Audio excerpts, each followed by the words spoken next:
ഹരേ കൃഷ്ണ. പല രൂപത്തിലും ഭഗവാൻ തൻ്റെ ഭക്തർക്ക് മുന്നിൽ പ്രത്യക്ഷനായിട്ടുണ്ട്. ഒരിക്കൽ തൻ്റെ ഭക്തയ്ക്ക് മുന്നിൽ കാവൽക്കാരനായിട്ട് വന്ന ഗുരുവായൂരപ്പനെ കുറിച്ച് നിങ്ങൾ കേട്ടിട്ടുണ്ടോ? ഒരു അനുഭവ കഥയാണിന്ന് പറയുന്നത്. തൻ്റെ ഭക്തയ്ക്ക് വേണ്ടി, അവരുടെ സംരക്ഷണത്തിന് വേണ്ടിയിട്ട് കാവൽക്കാരൻ്റെ രൂപത്തിൽ വന്ന ഭഗവാനെ കുറിച്ചാണ് ഇന്ന് പറയുന്നത്. രുക്മിണിയമ്മ വെണ്ണിയൂർ എന്ന് പറയുന്ന ഒരു അമ്മയുണ്ട്.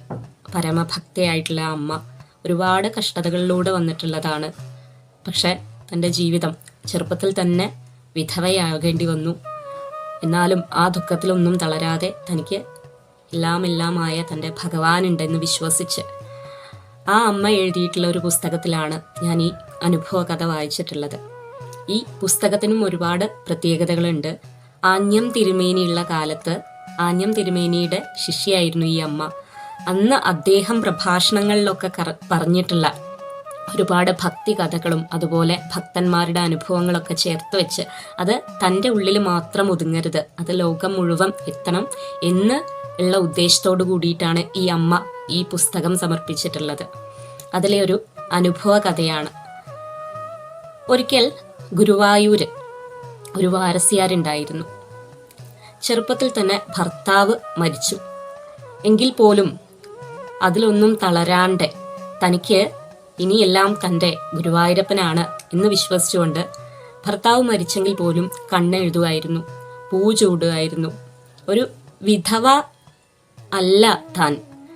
തനിക്ക് ഗുരുവായൂരപ്പനുണ്ട്, എല്ലാമായിട്ടുള്ള ഗുരുവായൂരപ്പനുണ്ട് എന്ന് സങ്കല്പിച്ചിട്ട് പൂ ചൂടി നല്ല സുന്ദരിയായിട്ടായിരുന്നു അവർ നടക്കുക.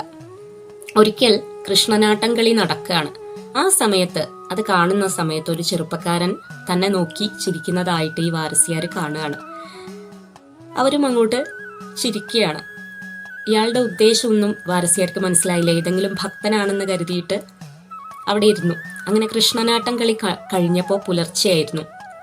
നിർമാല്യം തൊഴാമെന്ന് കരുതിയിട്ട് ഈ വാരസ്യാര് സ്ത്രീകളുടെ കുളക്കടവിലേക്ക് പോവുകയാണ്.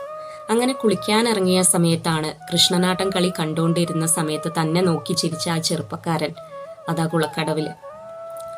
അയാള് ഈ വാരസ്യാരെ കയറി പിടിക്കാൻ വരികയാണ്. വാരസ്യാര് നിലവിളിക്കാൻ തുടങ്ങി.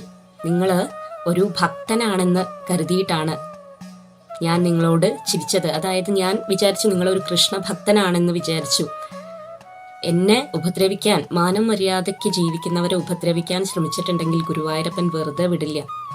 ഞാനിത് സൂപ്രണ്ട് ഓഫീസിൽ പറയും എന്ന് പറഞ്ഞിട്ട് നിലവിളിക്കാൻ തുടങ്ങുകയാണ്. ഉടനെ തന്നെ ആ ചെറുപ്പക്കാരൻ പറയുകയാണ്, ഞാൻ അവിവാഹിതനാണ്. നിങ്ങളെ കണ്ടപ്പോൾ തൊട്ട് എനിക്ക് ആഗ്രഹമാണ് നിങ്ങളുടെ കൂടെ കഴിയണമെന്ന്. എത്രയും പെട്ടെന്ന് എൻ്റെ ഈ ആഗ്രഹം ഗുരുവായൂരപ്പൻ സാധിച്ചു തരുമെന്ന് ഞാൻ ഒരിക്കലും വിചാരിച്ചില്ല എന്ന് പറഞ്ഞിട്ട് ആ വാരസ്യാരെ കയറി പിടിക്കാനായിട്ട് ചെല്ലുകയാണ് ഇയാൾ.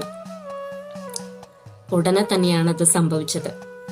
പെട്ടെന്നൊരാളുടെ ശബ്ദം, ഒരു കാവൽക്കാരൻ്റെ ശബ്ദം, ആരാണ് സ്ത്രീകളുടെ കുളക്കടവില് എന്നും പറഞ്ഞുകൊണ്ട് അയാൾ അങ്ങോട്ട് കയറി വരികയും ഈ ചെറുപ്പക്കാരൻ്റെ കയ്യിൽ പിടിച്ച് പുറത്തേക്ക് വലിച്ചു കൊണ്ടുപോവുകയും ചെയ്തു. എന്നിട്ട് ഒരുപാട് ശകാരിക്കുകയാണ്.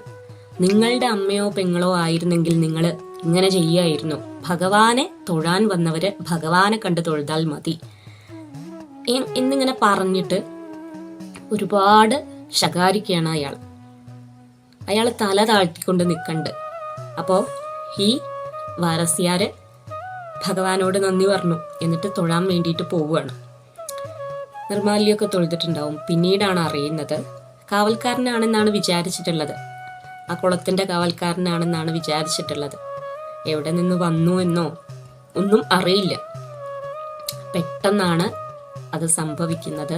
അന്ന് കുളത്തിൻ്റെ കാവലിന് വേണ്ടിയിട്ട് ഒരാളെ പ്രത്യേകമായിട്ട് നിയമിച്ചിട്ടുണ്ടായിരുന്നില്ല.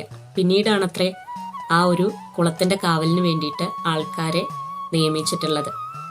അപ്പോൾ സാക്ഷാൽ ഗുരുവായൂരപ്പൻ തന്നെയാണ് തൻ്റെ ഭക്തയ്ക്ക് ഒരു